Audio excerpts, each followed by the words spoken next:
First Deputy Boyd Barrett. Okay, thanks to the Government for agreeing to the debate that I asked for on this, and it was in response to the Minister's letter, which I responded to a couple of weeks ago. I'm not going to get into the politics of the foreign policy because I don't have time. We'll debate that another day. I just want to really discuss the practical issue of how do we do what we have to do, which is both accommodate Ukrainian refugees and address the housing crisis, which is very, very severe at the moment.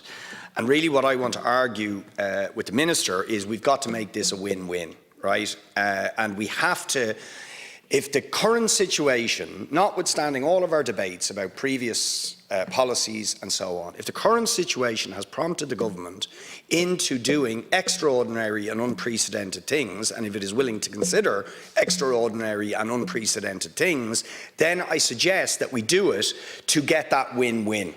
Okay, and I think we have the opportunity to do it because Putin's bloody invasion and the fact that there's a war gives, in my opinion, the Minister extra powers, and I want to specifically refer to the Emergency Powers Act of 1939, which gives you the power to do extraordinary, unprecedented things, which include, and this is critical, in Section 2G, to authorise and provide for the acquisition, taking possession, control or use, either by agreement or compulsorily by the state of any land or other property whatsoever in the context of war.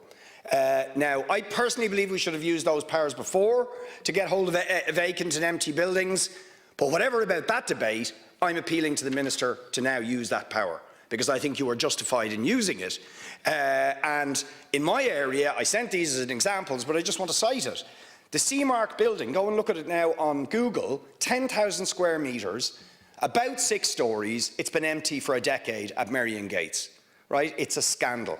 We could use it to accommodate. We could reconfigure it very, very quickly. It's a modern building. You could put a lot of people in there. Right beside it, in the hands of the Sisters of Charity, is the St Mary Telford complex and the Caritas nursing home, all virtually empty now and have been for a few years.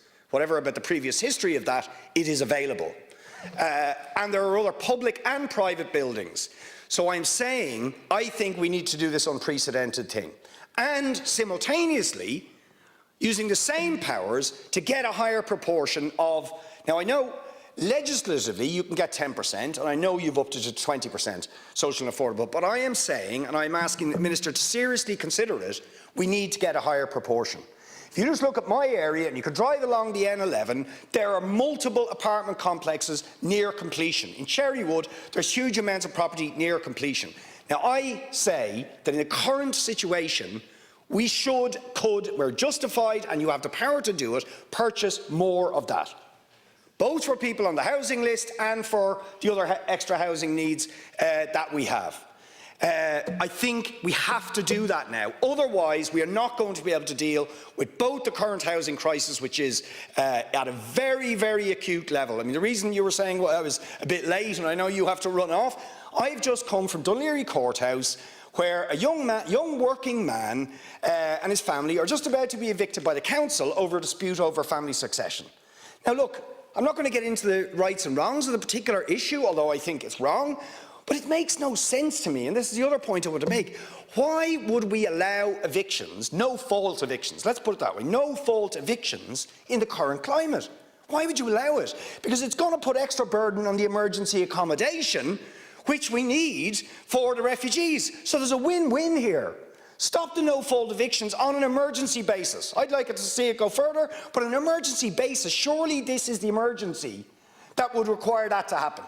Right, so I am seriously asking the Minister, even if it's on a temporary basis of a year or two, given the current climate, why would we put extra burdens on emergency services, housing services, by allowing no-fault evictions in the public or the private? So I'd seriously ask the Minister to do that, to get a higher proportion of the buildings that are near or on completion, and to use those emergency acquisition powers that are available to the Minister to get public and private buildings. The other thing I think is we should go on an aggressive campaign for recruiting people directly to local authorities or to some sort of state construction corps to reconfigure, refurbish buildings. I mean, I know the Minister has made efforts to move in this direction, but I'm telling you, in my area, there's actually more council voids at the moment than there has been for quite some time. And it's clearly to do, we haven't got enough staff to do it. Right, so I think there should be an aggressive campaign to recruit people directly so that the state itself has the capacity to move in and refurbish both council property and private property that could be reconfigured to provide temporary, emergency or medium or longer term accommodation. So I would appeal to the Minister to take those suggestions seriously and to look at some of the specific proposals in my own area. Thank you, Deputy.